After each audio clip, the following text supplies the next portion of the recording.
अरे इतने देर से खाना बना रहा है भाई, खाना बना रहे कि बिरबल खिचड़ी बना रहा है यार। तो ये कहावत तो आपने कभी न कभी सुनी ही होगी, बीरबल की खिचड़ी। जब कोई खाना बनाने में लेट करता है तो उसे कहा जाता है कि भाई खाना बना रहे हैं कि बीरबल की खिचड़ी बना रहे हैं। इसका अर्थ तो आपको पता ही है कि खाना बनाने में अत्यधिक समय लगने को बीरबल की खिचड़ी कहा जाता है। लेकिन ये आपको नहीं पता होगा कि इस कहावत की शुरुआत कैसे हुई। चलिए मैं आपको 2 मिनट में बताता हूँ सब कुछ। एक समय की बात है जब सर्दियों का सीजन चल रहा था और उस समय बहुत ठंड पड़ा करती थी।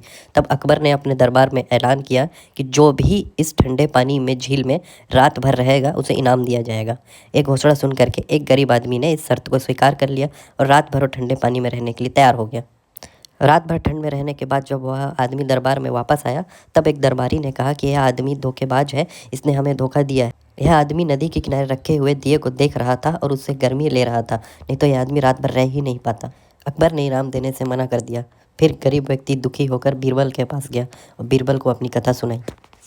बीरबल ने उस समय तो कुछ नहीं किया, लेकिन अगले दिन वह दरबार में नहीं आया।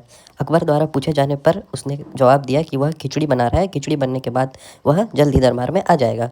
जब 2 दिन तक बीरबल दरबार में नहीं आया तो अकबर स्वयं देखने के लिए गया कि बीरबल कौन सी खिचड़ी बना रहा है।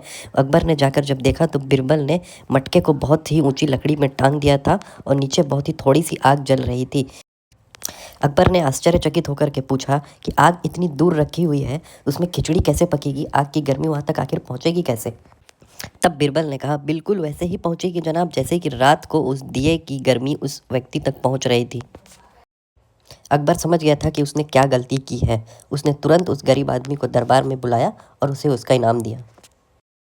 और यहाँ से ये कहावत पूरे देश भर में फेमस हो गई। तो अगर ये जानकारी आपको अच्छी लगी हो तो आपको तो पता ही है क्या करना है। वीडियो देखने के लिए धन्यवाद।